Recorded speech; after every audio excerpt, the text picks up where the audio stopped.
Winter is around the corner, time is getting short, so we better go hunt for a spot where we can find some more.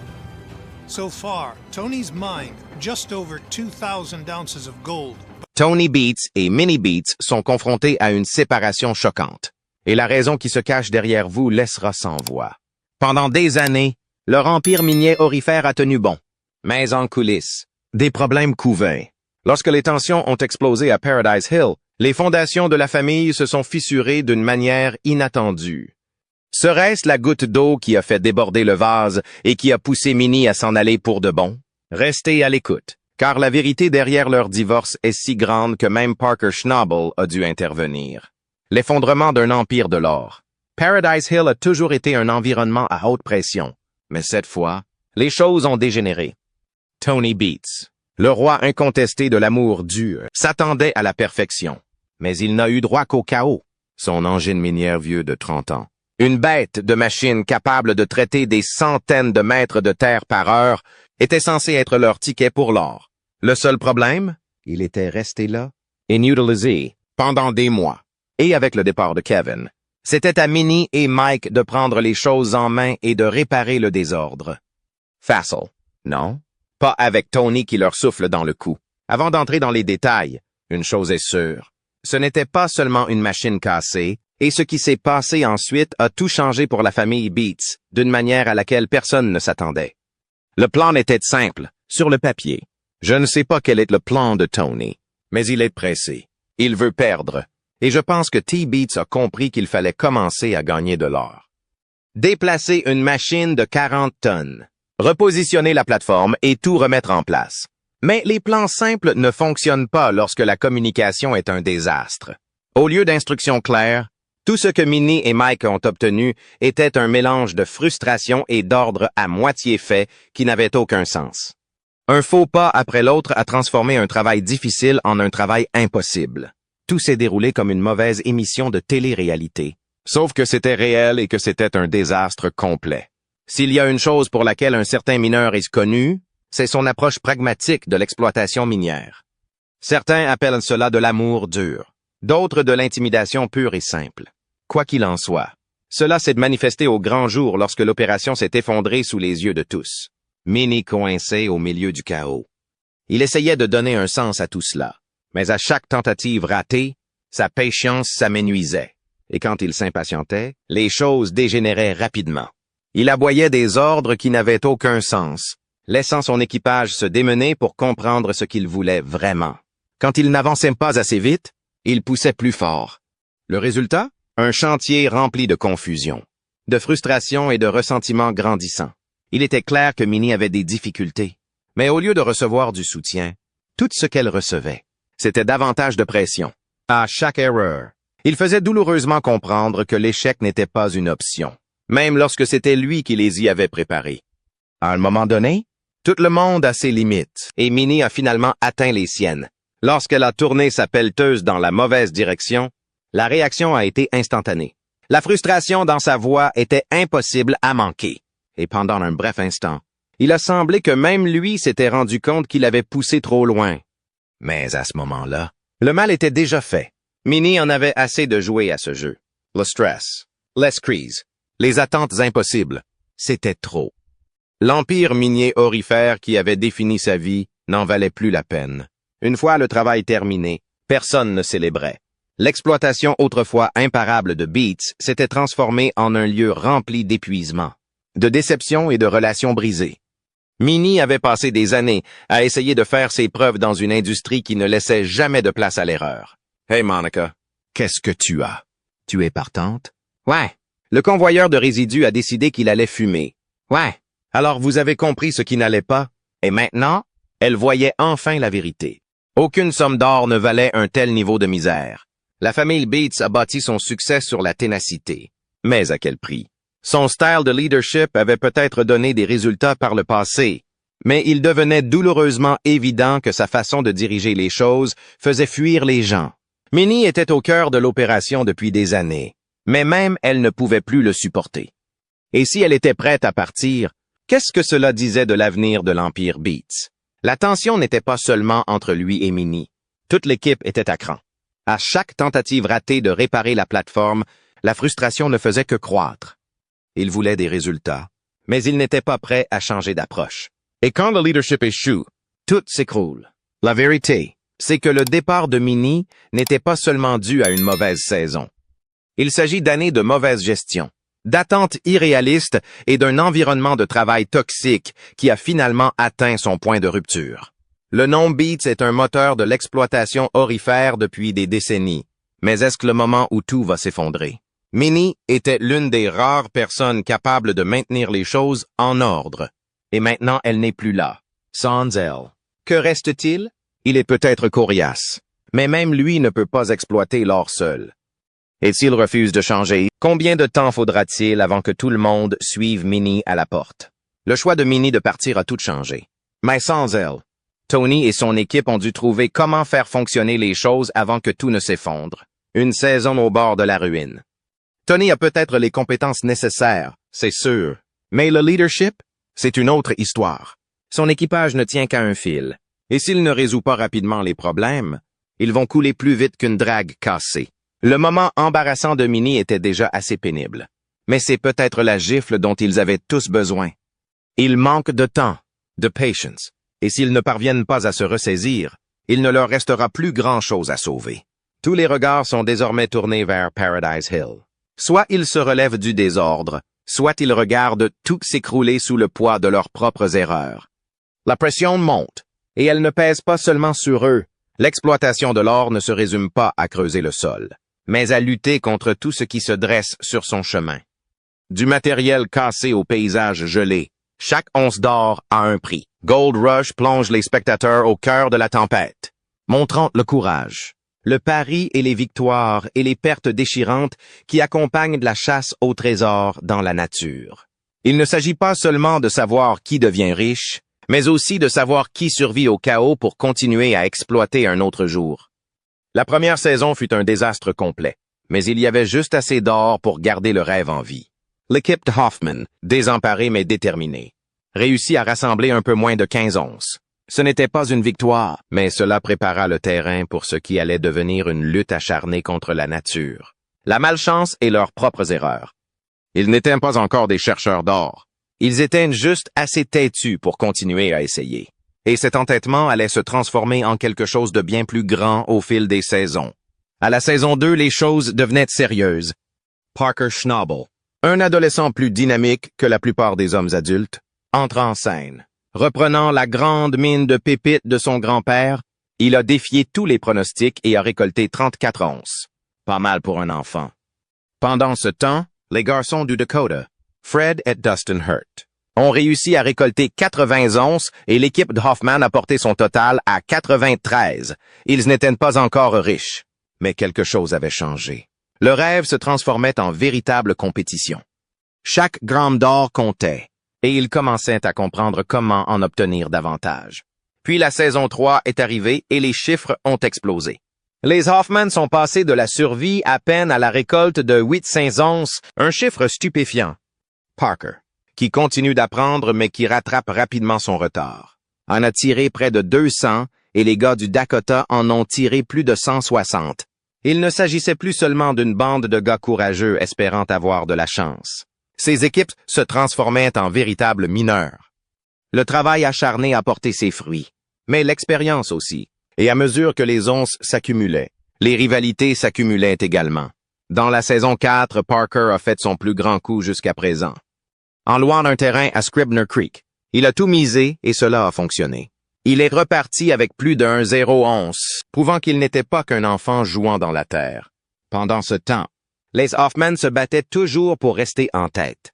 Mais la concentration et l'expertise croissante de Parker devenaient impossibles à ignorer. Il était jeune, mais il était dangereux, car contrairement aux autres, il apprenait plus vite que quiconque. À la saison 5, Parker était pleinement opérationnel.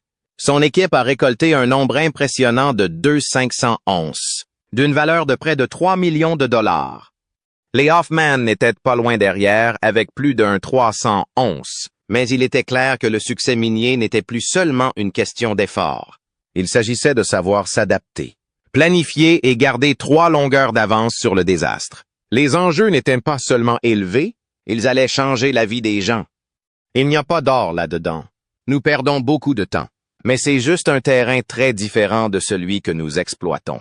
Cette année, vous savez, nous portons les dépenses à un tout autre niveau. Donc il y a une forte pression sur les revenus en ce moment. Nous n'avons pas eu ce genre de pression depuis un moment, mais avec 2 usines en activité. Vous savez, nous avons une chance. La saison 6 a fait monter la pression encore plus. Parker a brisé les attentes, en récoltant plus de 3,311.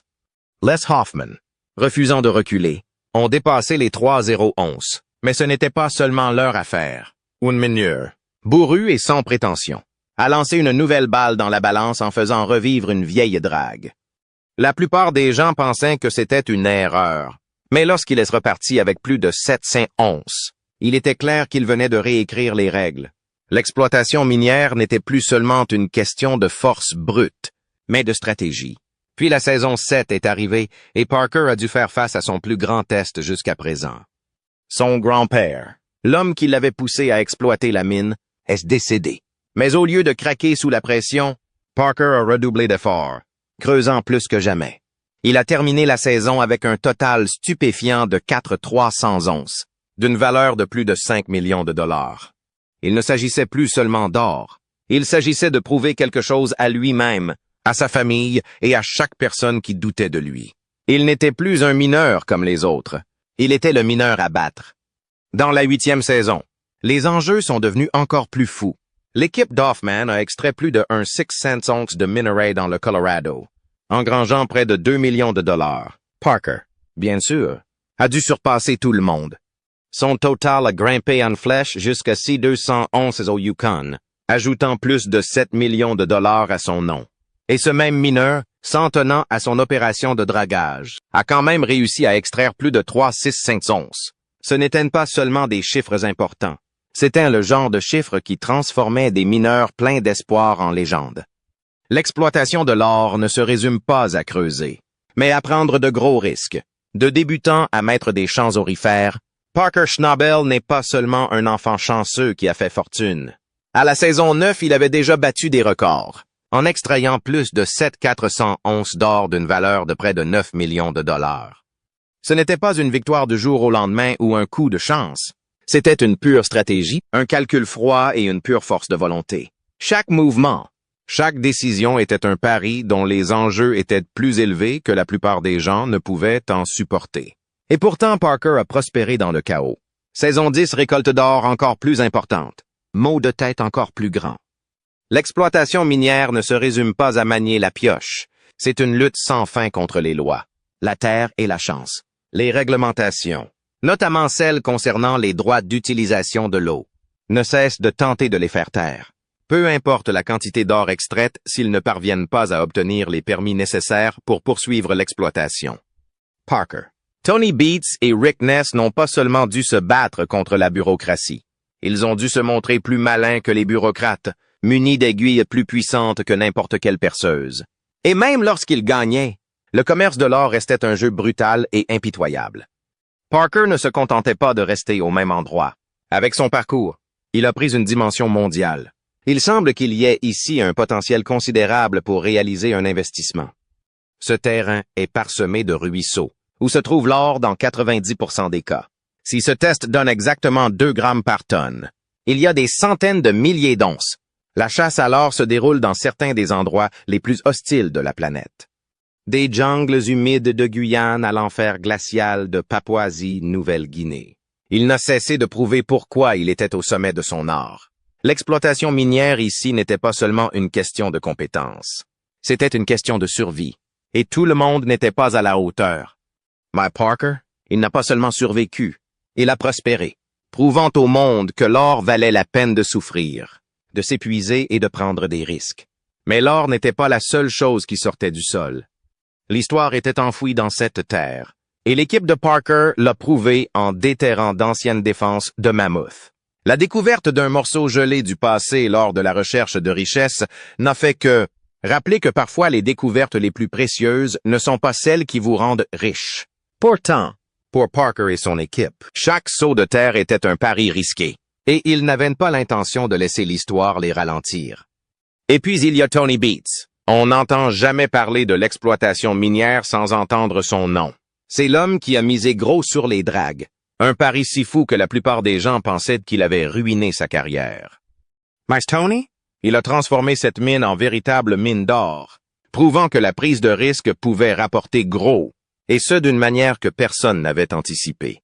Son approche pragmatique, son refus de jouer selon les règles des autres. Voilà pourquoi il est devenu une légende dans le secteur de l'or.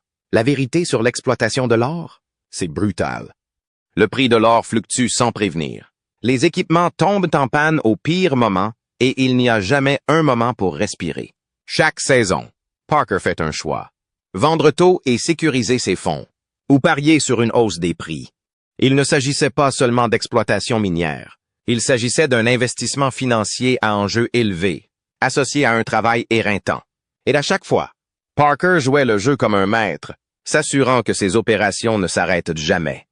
Mais ne prétendons pas que tout cela ne concerne que l'or. Gold Rush fonctionne parce qu'il s'agit de personnes, de lots, de combats pour transformer les rêves en réalité. L'évolution de Parker, d'un jeune débutant à une puissance minière, n'était pas seulement inspirante, c'était la preuve que la simple volonté peut transformer la Terre en millions. L'ascension de Tony, qui était alors exploitant une ferme laitière aux Pays-Bas, jusqu'à sa conquête des champs aurifères du Yukon, a été la preuve qu'il ne se contentait jamais de moins. Il ne cherchait pas seulement de l'or, il prouvait que seuls les plus coriaces survivent dans ce jeu. La ruée vers l'or ne se résume pas à des difficultés. Les machines tombent en panne. Les intempéries détruisent les progrès. Les esprits explosent. Pourtant, les équipages continuent de percer, car chaque seconde perdue est une nouvelle chance de voir l'or s'échapper. La dure réalité est simple. La prochaine grande découverte pourrait bien se trouver juste là, juste sous la surface, et seuls ceux qui sont prêts à continuer à creuser pourront la voir. Tony Beats n'a pas seulement travaillé dur pour survivre dans l'exploitation minière. Il a construit quelque chose d'énorme, mais le prix du succès a été plus élevé que ce que quiconque aurait pu imaginer. L'homme qui refusait d'abandonner. Tony Beats n'a jamais eu la vie facile, mais il ne s'attendait certainement pas à ce qu'il en soit autrement. Le Klondike n'était pas pour les faibles, et si vous ne supportiez pas le froid, le travail éreintant ou les revers sans fin, vous n'aviez rien à faire là-bas. Mais Tony, Louis, s'y épanouissait. Il n'était pas juste un autre mineur qui tentait sa chance. Il était déterminé à réussir, peu importe la sueur que cela lui demanderait. Et il y est parvenu, passant du statut de travailleur déterminé à celui d'un des plus grands noms du secteur. Mais soyons clairs, il n'y est pas parvenu en faisant semblant d'être gentil. Il avait la réputation d'être dur, de pousser son équipe à bout et d'exiger un type d'éthique de travail que la plupart des gens ne pourraient pas supporter. Certains le qualifiaient d'impitoyable, d'autres le qualifiaient simplement d'intelligent. Savez-vous combien cela va coûter pour déplacer le canard? Je vais régler ça. Wow, wow, wow, wow. Lance là. Ouvre la route et on verra ce qu'on en retire. Ça a l'air d'être un bon plan. Ses méthodes de recrutement à elles seules le distinguaient des autres. Il donnait une chance aux jeunes du coin, certes, mais seulement à ceux qui pouvaient suivre. Il ne laissait pas de place aux râleurs. Pour y parvenir, il fallait faire ses preuves chaque jour. Le respect ne se donne pas, il se mérite. C'était la conviction de Tony, et elle l'a porté tout au long de sa carrière. À l'époque où il a fait ses débuts à la télévision, il était déjà une légende dans le monde minier. La série Gold Rush de Discovery Channel l'a présenté lors de sa 2e saison, et il ne s'est pas simplement fondu dans le décor. Tony Beats a pris le relais. Son attitude pragmatique et ses connaissances approfondies en matière d'exploitation minière le rendaient impossible à ignorer. Il ne donnait pas de spectacle aux caméras. Ce que vous voyiez était exactement ce que vous obteniez, et cela faisait que les gens le respectaient, même s'ils ne l'appréciaient pas toujours. Derrière son apparence de dur se cache une autre facette de lui, sa famille. Louis et sa femme, Minnie, ont bâti quelque chose de plus solide qu'un empire minier. Elle ne se contentait pas de le soutenir en coulisses, elle veillait à ce que leur entreprise ne s'effondre pas financièrement. Tandis que Tony se concentrait sur le terrain, Minnie s'assurait que chaque dollar était comptabilisé, et ensemble, ils élevèrent 4 enfants, Kevin, Monica, Mike et Bianca. Mais la vie ne se résumait pas à trouver de l'or. Au début des années 90, la tragédie a frappé durement la famille Beats. Leur fille, Jasmine, est décédée à l'âge de 2 mois seulement. Aucune force n'a pu faire disparaître cette douleur. Mais au lieu de se laisser briser par elle, ils se sont soutenus mutuellement et ont continué à avancer. Pour eux, l'exploitation minière était bien plus qu'un simple travail. C'est devenu leur mode de vie, leur héritage. Kevin et Minnie ne se sont pas contentés de regarder les choses en face. Ils sont intervenus, ont appris le métier et ont prouvé que le nom Beats perdurerait dans le monde minier. Parlons maintenant des moments moins glorieux, car Tony Beats n'est pas un saint. En 2014, il s'est retrouvé dans une situation délicate à cause d'un incident impliquant de l'essence. Un bassin de dragage et un incendie. Les lois environnementales n'ont pas apprécié et il s'est retrouvé avec une amende. Ce n'était pas son meilleur moment. Mais est-ce que cela l'a ralenti? Absolument pas. Au contraire, cela n'a fait que renforcer ce que les gens savaient déjà de lui. Il ne faisait pas les choses selon les règles. Et il n'allait pas commencer maintenant. Tony n'avait pas peur de prendre des risques, même quand les gens pensaient qu'il était complètement fou. L'un de ses plus grands paris? Les drags. Ces énormes machines obsolètes ramassaient la poussière et étaient depuis longtemps considérées comme inutiles dans l'exploitation minière moderne. Mais Tony ne les considérait pas comme des déchets. Il y voyait une opportunité. Alors que tout le monde s'en tenait aux nouvelles méthodes, il consacrait son temps et son argent à faire revivre les anciennes méthodes. Les gens pensaient qu'il était fou. En fait, il avait juste une longueur d'avance. L'investissement s'est avéré payant, prouvant que parfois, s'en tenir à ce qui fonctionne est plus efficace que de courir après la prochaine grande nouveauté. Mais l'exploitation minière n'était pas la seule chose qui gardait Tony sous les projecteurs. Son histoire ne se résumait pas à l'extraction d'or. Elle était aussi une histoire de détermination, de courage, de refus d'abandonner, même lorsque tous les panneaux lui disaient d'arrêter. Il n'est pas issu d'une famille aisée. Il n'a pas eu une vie facile. Il a construit tout ce qu'il avait à partir de rien.